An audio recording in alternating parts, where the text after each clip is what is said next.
Hello, I am Kaisar Umar. Today I will elaborate a foremost topic of chemistry with the great instructions of course instructor Sadaf Javed. So the topic named as confusion in chemical reactions.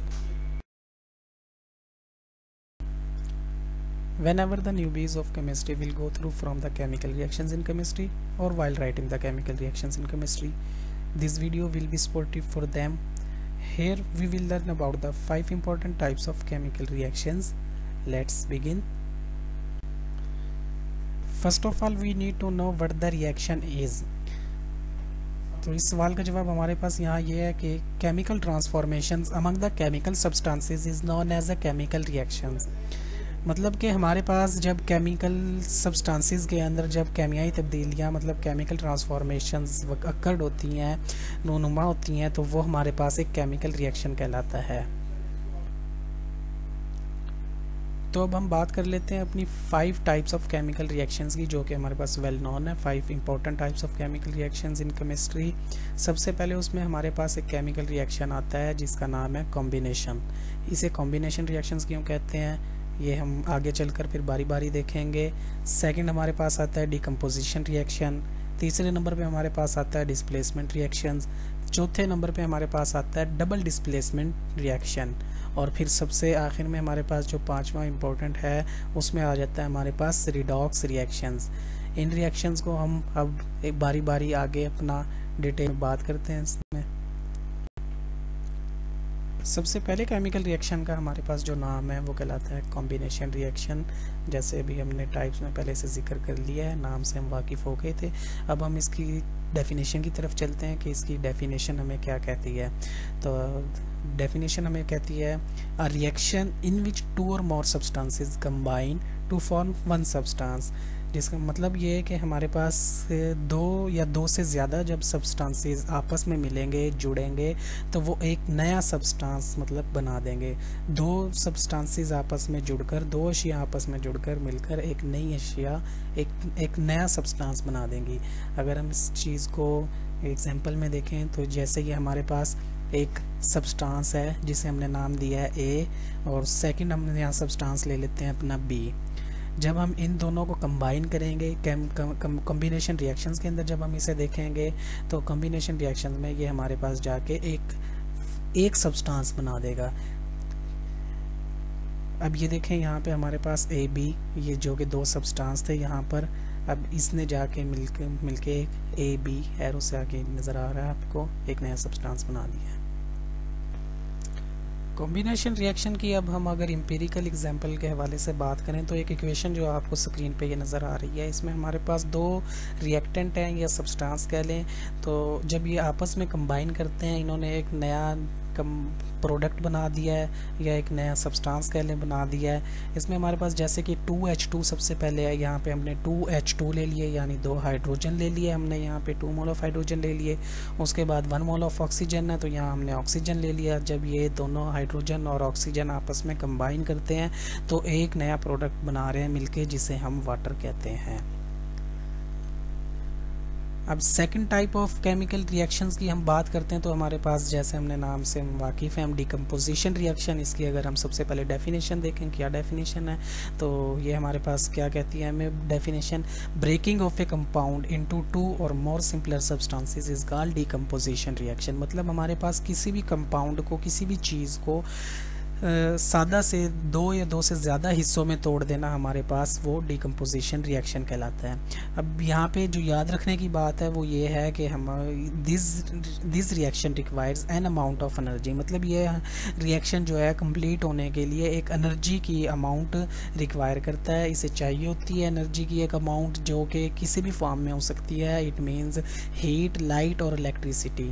क्यों? क्योंकि जब भी हम किसी चीज़ को तोड़ते हैं, break करवाते हैं, तो हमें एक फोर्स की कह लें या पावर कह लें, मतलब एक ज़रूरत होती है उस चीज़ की, जो एनर्जी की हमें मतलब एक ताकत की ज़रूरत होती है। तो वो एनर्जी की जो यहाँ पे टाइप्स हैं, मतलब वो हीट हो सकता है, लाइट हो सकती है या इलेक्ट्रिसिटी हो सकती है।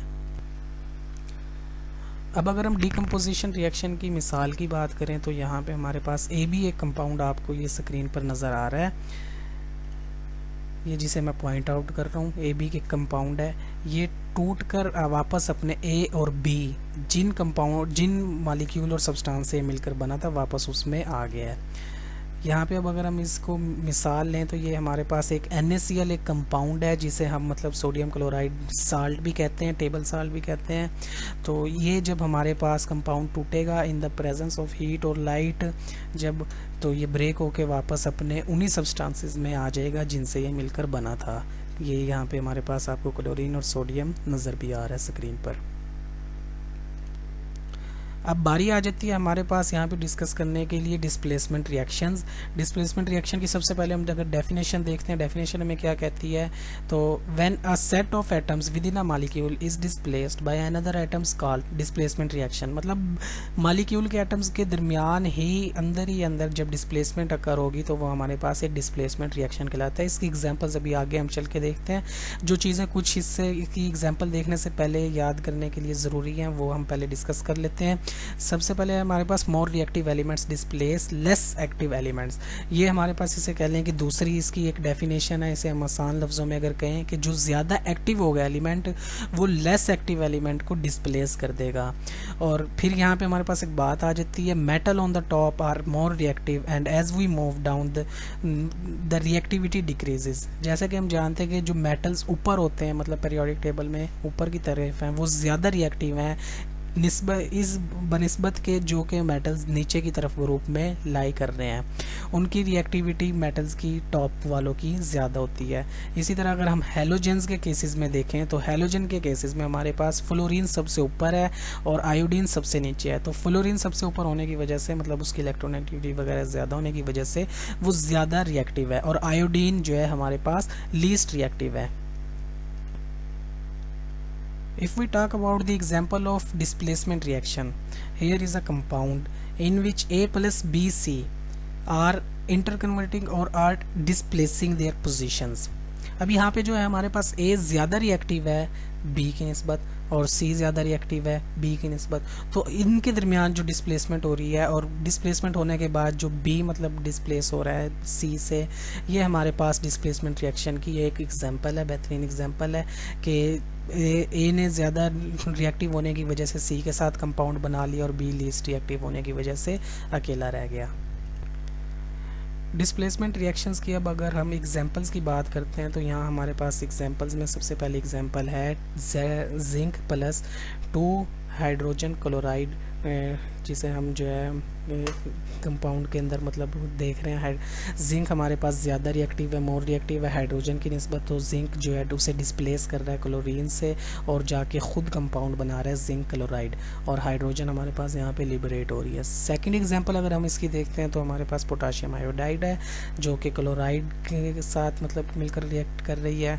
यहाँ पे हमारे पास के पोटाशियम ज़्यादा रिएक्टिव है। आयोडीन, अभी हमने हेलोजन का केस नीचे मतलब एक प्रीवियस स्लाइड में पढ़ा था कि आयोडीन इज़ लीस्ट रिएक्टिव, तो जो पोटाशियम है वो उसे डिस्प्लेस कर रहा है और ख़ुद जो है पोटाशियम क्लोराइड के साथ कंपाउंड। नेक्स्ट हम बात करेंगे अपनी अगली जो है टाइप केमिकल रिएक्शंस की, जो कि हमारे पास डबल डिस्प्लेसमेंट है। इसकी हम डेफिनेशन सबसे पहले देखेंगे कि 2 compounds reacts with each other and exchange their ions to form 2 new compounds। यहाँ पे हमारे पास यह है कि 2 कंपाउंड होंगे जो कि आपस में रिएक्ट करेंगे एक दूसरे के साथ और आपस में ही अंदर मतलब आपस में अपने आयंस का तबादला करेंगे, अपने आयंस को जो है ट्रांसफ़र करेंगे एक नया कंपाउंड बनाने के लिए। जबकि हमारे पास डबल डिस्प्लेसमेंट रिएक्शन है वो रिएक्टिविटी सीरीज़ रिक्वायर नहीं करता। क्यों? क्योंकि हमने यहाँ पे आयंस की बात की है कि 2 compounds react with each other and exchange there ions, मतलब वो कंपाउंड्स आपस में अपने आयंस को चेंज करेंगे, इसलिए वहाँ पे रिएक्टिविटी की सीरीज़ की यहाँ कोई बात नहीं होगी। रिएक्टिविटी सीरीज़ की सिर्फ और सिर्फ बात हम करेंगे सिंगल डिस्प्लेसमेंट रिएक्शंस के अंदर। डबल डिस्प्लेसमेंट की अब एग्जांपल को अगर हम देखें यहाँ पे तो हमारे पास ये एक ए बी कंपाउंड है जो कि मतलब ए जो है हमारे पास एक कंपाउंड है, अब इसके ऊपर जो एक आयन है वो बी मतलब ब्लैक से आपको नज़र आ रहा है। मैं यहाँ पे ये हाईलाइट कर देता हूँ। ये जो बी है हमारे पास ब्लैक सर्कल जो है ये एक एज अ आइन है हमारे पास। इसी के साथ जब हमारे पास एक सी कंपाउंड है, इनमें जब आपस में डिस्प्लेसमेंट होगी, ये इस आइन की जब डिस्प्लेसमेंट होगी इसे हम डिस्प्लेसमेंट रिएक्शन कहते हैं। आइंस की एक्सचेंज होने के बाद ये हमारे कंपाउंड कुछ इस तरह से नज़र आएंगे कि ए हमारे पास यहाँ सिंगल रह गया और उसके बाद बी सी हमारे पास, मतलब जो बी हमारे पास एज अ आइन था ए के ऊपर लोकेट कर रहा था, वो अब जाकर सी के ऊपर मतलब लोकेट कर गया है।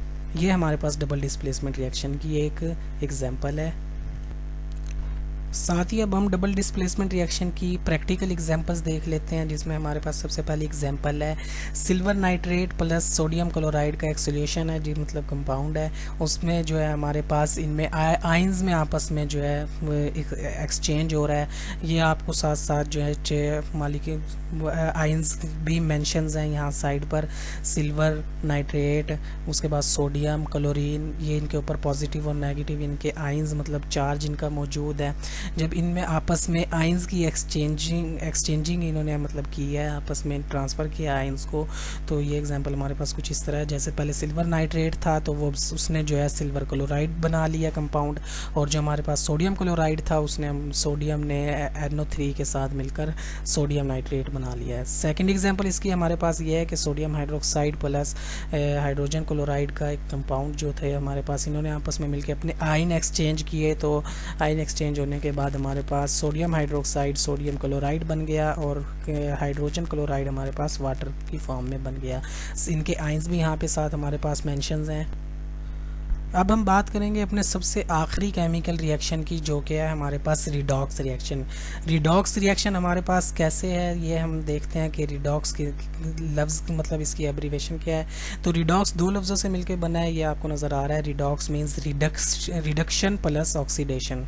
रिडक्शन और ऑक्सीडेशन का हम यहाँ पे अलग अलग एक फिनोमिना जो इनका है, जो इनके मतलब अपने साथ कैरी करते हैं, डेफिनेशंस वो देख लेते हैं। सबसे पहले ऑक्सीडेशन को देखते हैं। तो ऑक्सीडेशन के अंदर हमारे पास 6 तरह की डेफिनेशंस आ जाती हैं, जिसमें सबसे पहले हम जो है एडिशन ऑफ ऑक्सीजन को भी ऑक्सीडेशन कहते हैं, रिमूवल ऑफ हाइड्रोजन को भी ऑक्सीडेशन कहते हैं। इसी तरह हम है एडिशन ऑफ नॉन मेटल और इलेक्ट्रोनेगेटिव एलिमेंट।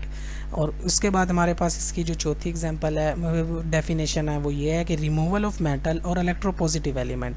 फिर आखिरी हमारे पास जो इसकी डेफिनेशन है वो है लॉस ऑफ इलेक्ट्रॉन्स। ये कुछ हमारे पास ऑक्सीडेशन की डेफिनेशंस है। इसके बाद हम बात करते हैं रिडक्शन की डेफिनेशंस की।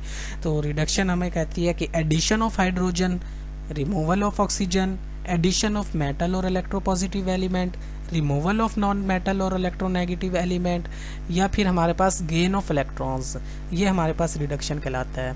तो रिडॉक्स रिएक्शंस हमारे पास अब क्या है, ऑक्सीडेशन और रिडक्शन की डेफिनेशन से हम वाकिफ़ हो गए हैं, अब हाउ नो हो गई है हमें इसकी। अब हम इसकी जो है कुछ प्रैक्टिकल एग्जांपल्स देखते हैं रिडॉक्स रिएक्शंस की। अब हम जब प्रैक्टिकल एग्जांपल्स की बात करते हैं तो उसमें सबसे पहले एग्जांपल अगर हम यहाँ देखें, ये हमारे पास एक कॉपर ऑक्साइड प्लस हाइड्रोजन है, जो कि आपस में मतलब रिडॉक्स ऑक्सीडेशन और रिडक्शन के बाद मिलकर बना रहे हैं कॉपर और वाटर मॉलिक्यूल।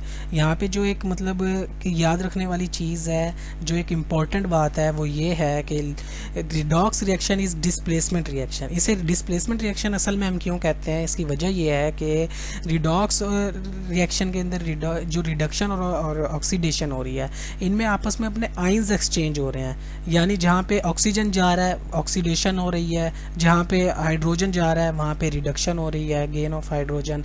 तो इस वजह से हम इसे डिस्प्लेसमेंट रिएक्शन कहते हैं कि जब आयन की फॉर्म में जाते हैं। यहाँ पे कॉपर है, कॉपर ऑक्साइड, तो ऑक्सीजन जब वाटर को मिल गया, हाइड्रोजन जो था वो ऑक्सीडाइज्ड हो गया और मिलके उसने वाटर बना दिया। जो कॉपर था उसने ऑक्सीजन को लूज़ किया, ऑक्सीजन लूज़ करने की वजह से लॉस ऑफ ऑक्सीजन को जो है हम ऑक्सीडेशन कहते हैं, तो वो ऑक्सीडाइज्ड हो गया।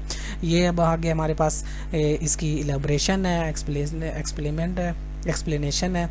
Hydrogen is displacing copper, hydrogen जो है वो डिस्प्लेस कर रहा है कॉपर को from the compound of copper oxide, and from the redox point of view copper oxide is losing oxygen. मैंने पहले बताया कि कॉपर ऑक्साइड का जो कंपाउंड है वो ऑक्सीजन को लूज कर रहा है एंड बिकमिंग कॉपर, सिर्फ कॉपर का मतलब मॉलिक्यूल बन रहा है। Copper is reduced here, copper reduce हो रहा है यहाँ पे। एंड हाइड्रोजन गेनिंग ऑक्सीजन, वो मिलकर फिर क्या बना रहा है, वाटर बना रहा है। Hydrogen is oxidised in this reaction.